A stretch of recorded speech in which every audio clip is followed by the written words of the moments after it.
ഇന്നലെ തൃശ്ശൂരിൽ ബി.ജെ.പിയുടെ സംസ്ഥാന സമിതി യോഗം ചേർന്നു. അവിടെ ഒരു കൂട്ടത്തല്ല് നടന്നില്ല എന്നേ ഉള്ളൂ.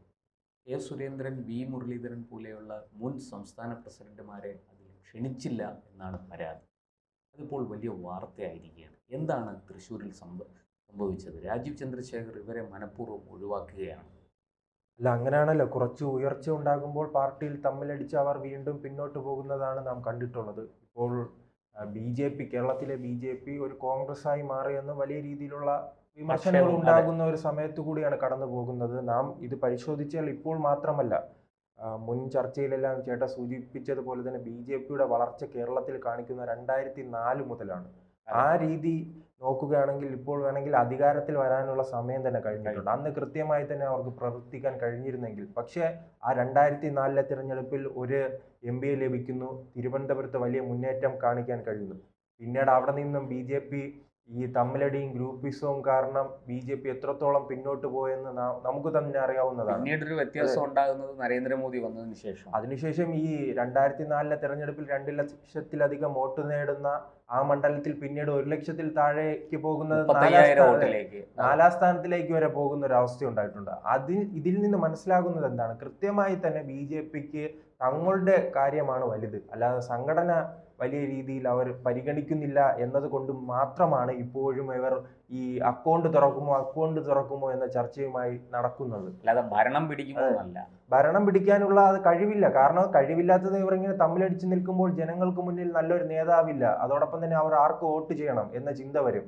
എന്നാൽ മറുപക്ഷത്താണെങ്കിൽ LDFും അതോടൊപ്പം തന്നെ UDFും കൃത്യമായി തന്നെ ജനങ്ങൾക്കിടയിൽ ഇറങ്ങി പ്രവർത്തിച്ച് അവർ UDFിന്റെ അവസ്ഥ നോക്കിയാൽ നിരന്തരം തമ്മിലടിയാണ്. പക്ഷെ ഇലക്ഷൻ കാലത്തെങ്കിലും അവർ ഒന്നിക്കുന്ന ഒരു സാഹചര്യം ഉണ്ടായിട്ടുണ്ട്. നമ്മൾ ഈ ഉപതെരഞ്ഞെടുപ്പുകളിലെല്ലാം കണ്ടതാണല്ലോ. പുതുപ്പള്ളിയിലായാലും തൃക്കാക്കരയിലായാലും ചേലക്കരയിലായാലും നിലമ്പൂരായാലും അവർക്ക് അതിൻ്റെതായ നേട്ടങ്ങളുണ്ടായി.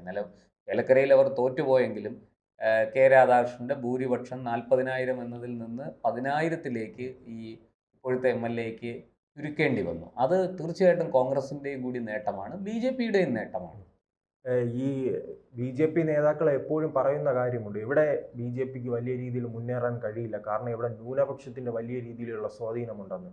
ആ രീതിയിലാണ് അവർ പറഞ്ഞ് രക്ഷപ്പെടുന്നത്. പക്ഷെ മറിച്ചൊരു കാര്യം കൂടി നാം അറിയേണ്ടത്, ഇന്ത്യയിൽ തന്നെ ഏറ്റവും കൂടുതൽ ശാഖയുള്ളത് എവിടെയാണ്?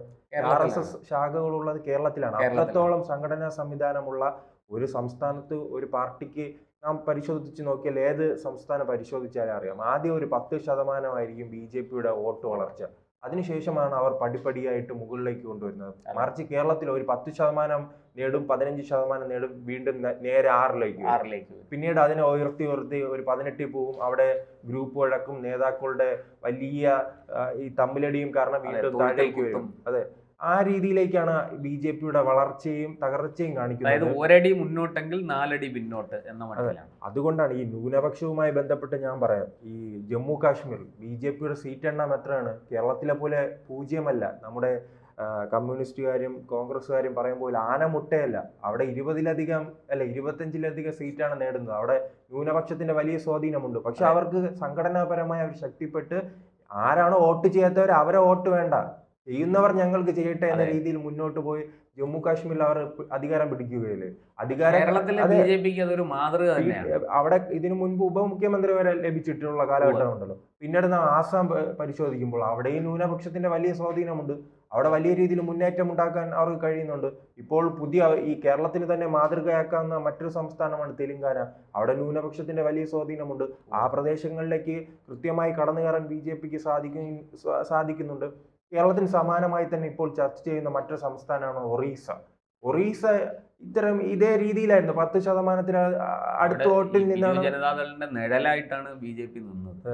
10% താഴെ വോട്ടിൽ നിന്നാണ് ഇപ്പോൾ അവിടെ മുഖ്യമന്ത്രി കസേരയിലേക്ക് പോയിരിക്കുന്നത്. പിന്നീട് നാം ഹരിയാന പരിശോധിച്ചാലും അറിയാം, ബംഗാൾ പരിശോധിച്ചാലും അറിയാം. ബംഗാളാണല്ലോ എല്ലാ കാലത്തും കമ്മ്യൂണിസ്റ്റുകൾ മാതൃകയാക്കി വയ്ക്കുന്ന സ്ഥലം. ഞങ്ങൾ കേരളത്തെ ബംഗാളാക്കുമെന്നായിരുന്നു പണ്ടത്തെ മുതിർന്ന CPMന്റെ നേതാക്കൾ ഉൾപ്പെടെ അവകാശപ്പെട്ടിരുന്നത്. പക്ഷേ ഇപ്പോൾ BJP എങ്കിലും അത് കേരളത്തെ ബംഗാളാക്കുമെന്ന് പറയുക ആവശ്യമുണ്ട്. കാരണം അവിടെ ന്യൂനപക്ഷത്തിന്റെ വലിയ സ്വാധീനമുണ്ട്. അവിടെ ഇപ്പോൾ 60-70 MLAമാരും കഴിഞ്ഞ തെരഞ്ഞെടുപ്പിൽ 22-ലധികം 18-ലധികം MPമാരും ലഭിച്ചിരുന്നു. ഇപ്പോൾ അത് കുറഞ്ഞിട്ടുണ്ട്. പക്ഷെ അത് ചില കാരണങ്ങൾ കൊണ്ടാണ്.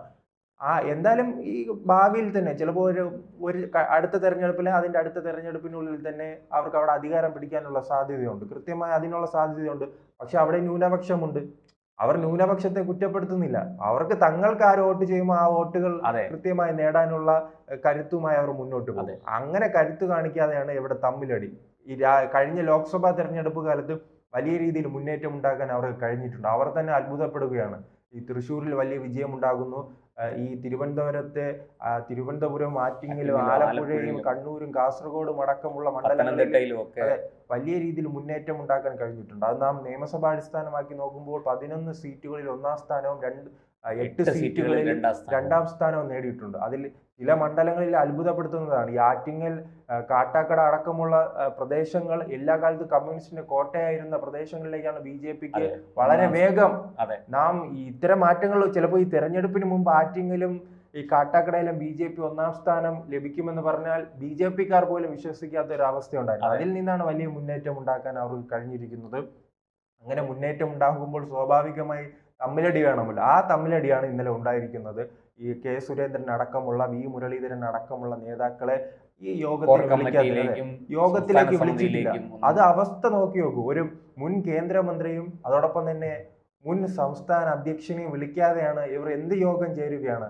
അങ്ങനെ ഈ ഒരു വിഭാഗത്തെ അങ്ങനെ ഒതുക്കി പൂർണ്ണമായി തന്നെ ഇവിടെ കേരളത്തിലേക്ക് വലിയ മാറ്റം കൊണ്ടുവരാമെന്നാണോ ഈ ഇത്തരക്കാർ ചിന്തിക്കുന്നത്? വലിയ ചോദ്യമാണ്. അത് ഒട്ടും ചെറിയ ചോദ്യമല്ല. വളരെ ഗൗരവത്തിൽ BJP വിശകലനം ചെയ്യുകയും മനസ്സിലാക്കുകയും ചെയ്ത് അതിന് പരിഹാരം കണ്ടെത്തേണ്ടതുണ്ട്. അതോടൊപ്പം തന്നെ ഈ കർണാടക തന്നെ പരിശോധിച്ചാൽ നമുക്കറിയാം, കർണാടകയിൽ സ്നേഹത്തിന്റെ കട തുറന്നു. അല്ല, ഈ BJPയുമായി ബന്ധപ്പെട്ട് യെദ്യൂരപ്പയുമായി ബന്ധപ്പെട്ട് അദ്ദേഹം പാർട്ടി വിടുന്ന ഒരു സാഹചര്യം ഉണ്ടായിട്ടുണ്ടല്ലോ. 2013-12 കാലഘട്ടത്തിലായിരുന്നു അദ്ദേഹം പാർട്ടി വിട്ട് KJP എന്ന സ്വന്തം പാർട്ടി രൂപീകരിക്കുകയും BJPയുടെ വലിയ വിഭാഗം നേതാക്കൾ അങ്ങോട്ട് പോവുകയും അവർക്ക് അവിടെ 10%-ലധികം വോട്ട് നേടാൻ കഴിഞ്ഞ പശ്ചാത്തലത്തിലായിരുന്നു അന്ന് സർക്കാർ ഉണ്ടാക്കാൻ BJPക്ക് വലിയ തിരിച്ചടി ഉണ്ടായിരുന്നു. പിന്നീട് നരേന്ദ്രമോദി വന്നപ്പോൾ എന്ത് ചെയ്തു? ഈ യെദ്യൂരപ്പ ഉൾപ്പെടെയുള്ള നേതാക്കളെ തങ്ങളുടെ പാളയത്തിൽ എത്തിക്കുകയും 2014 തെരഞ്ഞെടുപ്പിൽ അവർക്ക് അധികാരത്തിലേക്ക് വരാൻ കഴിയുകയാണ്. കുറെ അധികം MP-മാരെ അവിടെ ലഭിക്കുകയാണ്. ആ നരേന്ദ്രമോദിയും അമിത്ഷായുടെയും നിയന്ത്രിച്ചത് അങ്ങനെയാണ്. തങ്ങൾ അധികാരത്തിലേക്ക് വന്നപ്പോൾ പഴയ നേതാക്കളെയും വിട്ടുനിൽക്കുന്ന നേതാക്കളെയും തങ്ങളുടെ പാളയത്തിലേക്ക് എത്തിച്ചാണ് അവർക്ക് മുന്നേറാൻ ശ്രമം നടത്തിയത്. അല്ലാതെ എല്ലാവരെയും ഒഴിവാക്കി പുതിയൊരു നേതൃത്വ നിര ഉണ്ടാക്കിയല്ല അവർ അവിടെ അധികാര സ്വപ്നം കണ്ടത്. വിട്ടുവീഴ്ചയും സമന്വയത്തിന്റെയും ഭാഷയിൽ തന്നെയാണ് അവർ മുന്നോട്ട് പോയത്. കാരണം എല്ലാവരുടെയും ഇപ്പോൾ ഒരു BJP പ്രവർത്തകനായാലും RSS പ്രവർത്തകനായാലും അവരുടെ ആഗ്രഹം തങ്ങളുടെ ഭരണം ആ പ്രദേശത്ത് വരണമെന്നാണല്ലോ. അപ്പോൾ എല്ലാവരെയും ഒറ്റക്കെട്ടായി കൊണ്ടുപോയാൽ മാത്രമേ അധികാരത്തിൽ വരാൻ കഴിയുകയുള്ളൂ. അല്ലാതെ പാർട്ടിക്ക് ഐക്യമില്ലെങ്കിൽ തെരഞ്ഞെടുപ്പിൽ അതിൻ്റെ പ്രതിഫലനം ഉണ്ടാകും എന്ന് തീർച്ചയാണ്. ഐക്യത്തോടു കൂടി പാർട്ടി ഒറ്റക്കെട്ടായിട്ട് നിന്ന് തെരഞ്ഞെടുപ്പിനെ നേരിട്ടാൽ അത് വിജയം സുനിശ്ചിതം, അല്ലെങ്കിൽ പരാജയം ഉറപ്പ്. മുൻകാലങ്ങളിൽ ജനങ്ങൾക്ക് BJPക്ക് വോട്ട് ചെയ്യാൻ ബുദ്ധിമുട്ടാണ്. ഇപ്പോൾ അത് മാറിയിട്ടുണ്ട്. അതാണ് കഴിഞ്ഞ ലോക്സഭാ തെരഞ്ഞെടുപ്പ് BJP കൽപ്പിച്ചിരുന്ന ഒരു ഐത്തം ഇപ്പോഴില്ല. ആ 24 തെരഞ്ഞെടുപ്പ് അത് കൃത്യമായി തന്നെ ജനങ്ങൾ പറയുകയാണ്. ഞങ്ങൾക്ക് മുന്നിൽ നല്ല മികച്ച നേതാക്കളെ വയ്ക്കുകയാണെങ്കിൽ, വികസന ആശയം പറയുകയാണെങ്കിൽ ഞങ്ങൾ വോട്ട് ചെയ്യാമെന്ന രീതിയിലേക്കുള്ള ഒരു സന്ദേശം കൂടിയായിരുന്നു. അവരിപ്പോൾ പാർട്ടി ഒന്നും നോക്കാതെ വോട്ട് ചെയ്യുന്ന ധാരാളം ആൾക്കാരുണ്ട്. ഇപ്പോൾ മറ്റു പാർട്ടികളിൽ പ്രവർത്തിക്കുമ്പോൾ സ്ഥാനാർത്ഥിയുടെ മെച്ചം കൊണ്ടും മഹിമ കൊണ്ടും നിലപാടുകൾ കൊണ്ടും ഈ സ്ഥാനാർത്ഥിക്ക് വോട്ട് ചെയ്യുന്നത് ഒരു പക്ഷേ എതിർ പാർട്ടിയിൽപ്പെട്ട ആളായിരിക്കാം. പക്ഷേ എന്നാലും ജനങ്ങൾ വോട്ട് ചെയ്യുന്ന ഒരു സാഹചര്യമുണ്ട്. അതൊരു സത്യമാണ്, അതിനെ നിഷേധിക്കാൻ സാധിക്കില്ല. അല്ല, അതാണ് ആ തെരഞ്ഞെടുപ്പ് ഒരു സന്ദേശമായിരുന്നു, ജനങ്ങളുടെ സന്ദേശം. ആ സന്ദേശം ഉൾക്കൊള്ളാതെയാണ് ഇപ്പോൾ എന്തായാലും ഈ നേതൃത്വം മുന്നോട്ട് പോകുന്നത്. അവർ തിരിച്ചറിയുക. കാരണം ഇനി ഇങ്ങനെ തമ്മിലടിച്ചു പോയാൽ ഈ ഒരു വർഷത്തിനിടയിൽ തന്നെ 2 തെരഞ്ഞെടുപ്പുകൾ വരുന്നുണ്ട്. ആ 2 തെരഞ്ഞെടുപ്പിലും ഇത്തരം തിരിച്ചടികൾ, ഈ പാർട്ടിക്കുള്ളിൽ തന്നെ ഇത്തരം പ്രശ്നങ്ങൾ ഉണ്ടെങ്കിൽ ആ തെരഞ്ഞെടുപ്പ് ബലത്തിൽ ഈ തിരിച്ചടികൾ ഉണ്ടാകും.